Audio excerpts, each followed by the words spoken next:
इस साल जीवित पुत्री का व्रत 14 सितंबर को है। इस दिन भाद्रपद मास की अष्टमी तिथि है। इस व्रत में भगवान श्री गणेश, माता पार्वती और शिव जी की पूजा की जाती है।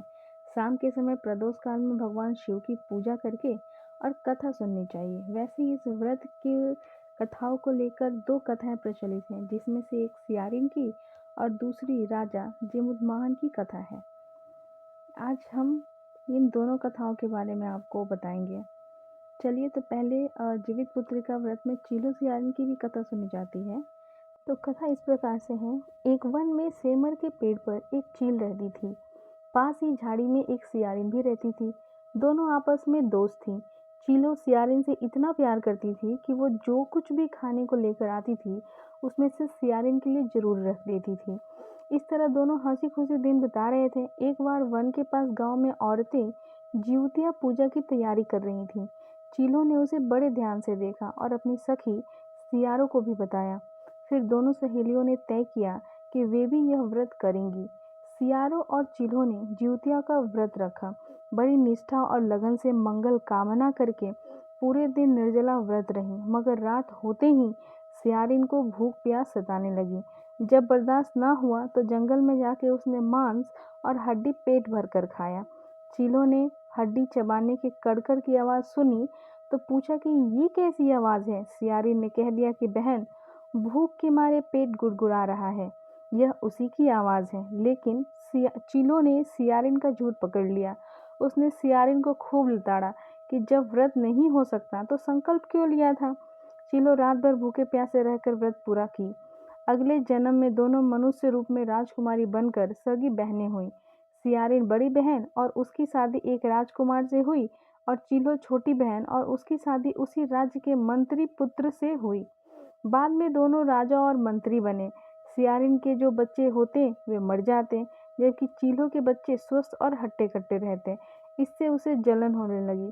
उसने उन्हें मारने की सोची। उनका सिर कटवाकर डब्बे में बंद करा दिया, पर वह शीश मिठाई बन जाती और बालकों का बाल तक बांका ना होता। इस तरह सियारिन के बहन के बच्चों और उसके पति को मारने की कोशिश विफल हो गई। आखिरकार दया योग से उसे भूल का आभास हुआ। उसने क्षमा मांगी और बहन के बताने पर जीवित पुत्र का व्रत विधि विधान से किया, तो उसके भी पुत्र जीवित रहने लगे। अब दूसरी कथा सुनते हैं, जो राजकुमार जिमुतवाहन के विषय में है। गंधर्वों के राजकुमार का नाम जिमुतवाहन था। वे सभी के लिए परोपकार का काम करते थे। जिमुतवाहन के पिता ने जब उनको राजपाट सौंपा, तब उनका मन राजपाट में नहीं लगता था। यही वजह थी कि वह राजभार का कार्य अपने भाइयों को सौंपकर पिता की सेवा करने वन चले गए। वन में ही जिमुतवाहन को मलयवती राजकन्या मिली। दोनों को एक दूसरे से प्रेम हो गया। एक दिन जब वन में भ्रमण करते हुए जिमुतवाहन काफी आगे चले गए, तब उन्हें एक वृद्धा विलाप करती हुई दिखी। पूछने पर वृद्धा ने रोते हुए बताया कि मैं नागवंश की स्त्री हूँ। मुझे एक ही पुत्र है। पक्षीराज गरुड़ के कोप से मुक्ति दिलाने के लिए नागों ने व्यवस्था की है कि वे गरुड़ को रोजाना भक्षण के लिए एक युवा नाग सौंपते हैं, और आज मेरे पुत्र शंखचूड़ की बलि का दिन है।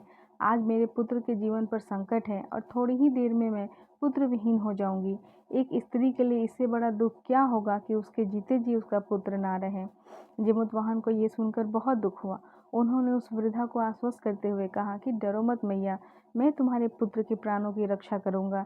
आज उसके स्थान पर स्वयं मैं अपने आप को उसके लाल कपड़े में ढककर वधशिला पर लेटूंगा, ताकि गरुड़ मुझे खा जाए पर तुम्हारा पुत्र बच जाए। इतना कहकर जिमुतवाहन ने शंखचूड़ के हाथ से लाल कपड़ा ले लिया और वह उसे लपेटकर गरुड़ की बलि देने के लिए चुनी गई वधशिला पर लेट गए।